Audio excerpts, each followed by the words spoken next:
Joining me now is former Queensland Premier Campbell Newman. Campbell, thanks so much for your time. A US scandal has made headlines this week around daycare fraud in Minnesota. And as that has been playing out, some Aussies have compared what's happening in the US to our NDIS, which is projected to cost $52 billion this year.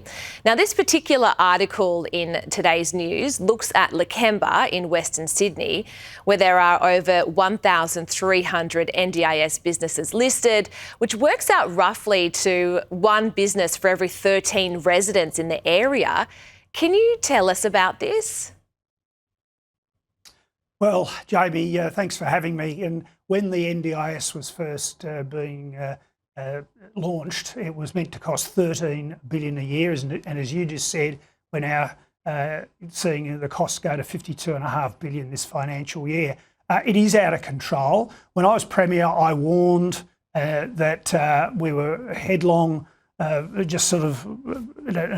were in a headlong rush to implement without thinking it through and getting the guidelines right. And sadly, I ultimately had to capitulate to Julia Gillard, who's continued to get all the plaudits for getting this scheme going. It was poorly conceived from the beginning. And clearly, there are rorts going on all around the country.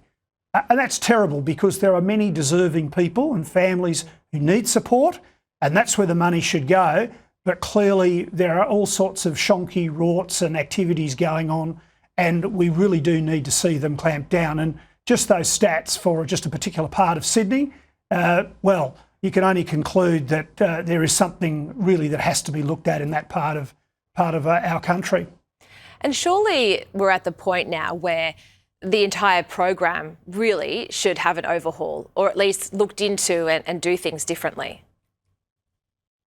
Oh, look, it's a total mess. I mean, just a few years ago, and I'm involved in commercial property investment, we looked at housing for NDIS recipients, and we were quite taken, and we didn't invest in the end of the day, by the way, because we thought the scheme sort of had all sorts of question marks about it. But yeah, we were quite struck when we were told, well, if someone wants to come and do some electrical work on this building, they have to be an accredited NDIS electrician. And then even the garden, apparently, if someone was going to cut the grass or trim the roses, they had to be accredited as well. The immediate response out there in the world when you start putting silly things like that in place is that people then apply loadings. And so the grass costs 25% more to cut, to deal with a normal function that shouldn't have required any sort of special accreditation.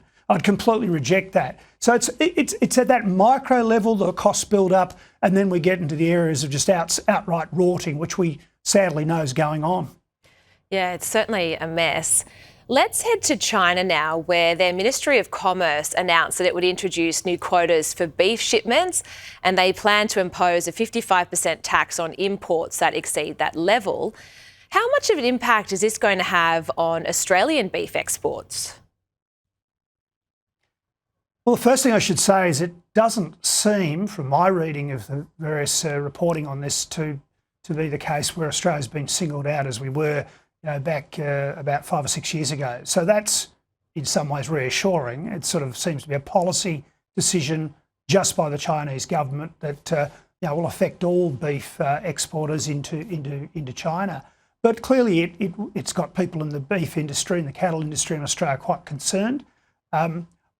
I would sort of suggest that given that it is across the board, that really the people who bear the burden are just Chinese consumers, that there's an appetite, no pun intended, for beef, and we've got great quality beef, and I think that our exports will hold up. That's the way I see it playing out, but I do agree with the federal opposition that if the Prime Minister's got such a great relationship with the ruling party in China, that perhaps he should try and use that to Australian primary producers' benefit.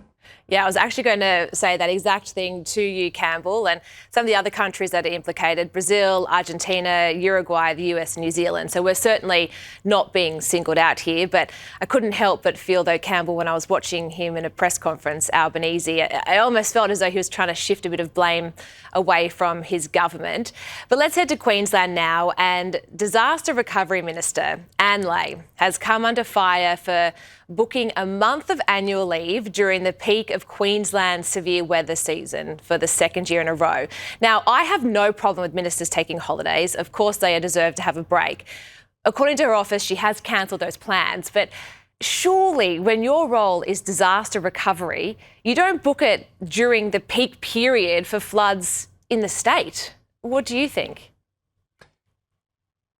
Well, look, I'll come back to the specifics of Anne Ley in a moment, but just as a general comment, absolutely you're correct. And I always had an approach when I was in office that I knew that I needed to be around. I kept a very close eye on the weather. In fact, leading into the 2011 floods, late 2010, I actually predicted that we might be in for some trouble and said, yes, I would be going on holiday, but I wouldn't be going far. I went to the Granite Belt.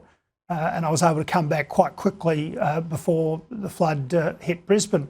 So you do need to take account of that when you're in political office. And as, say, an emergency services minister, a police minister, a premier, you really have to think long and hard about whether you really want to be going on holiday at all. And if you are going to go on holiday, you need to be near to hand. So to turn to Anne Ley, from the reporting, I'm a little unclear about where her holiday was. She cancelled it. Could be a case here that the Labor opposition sort of making hay on this whole thing, and that Anne had arrangements that were quite capable of being rearranged if necessary. But look, it really depends on what she had planned. Yeah, just blows my mind though when it's your job is to be there during disaster recovery. Well, we don't know if what I'm saying here, just to be more explicit about it, we don't know whether, for example, she was holidaying on the Gold Coast. Yes. Or something like that. And she's to hand. If she was going on an overseas trip, that'd be quite sort of probably foolish. No, that's a very good point there, Campbell. Thanks so much for your time this evening. Really appreciate it.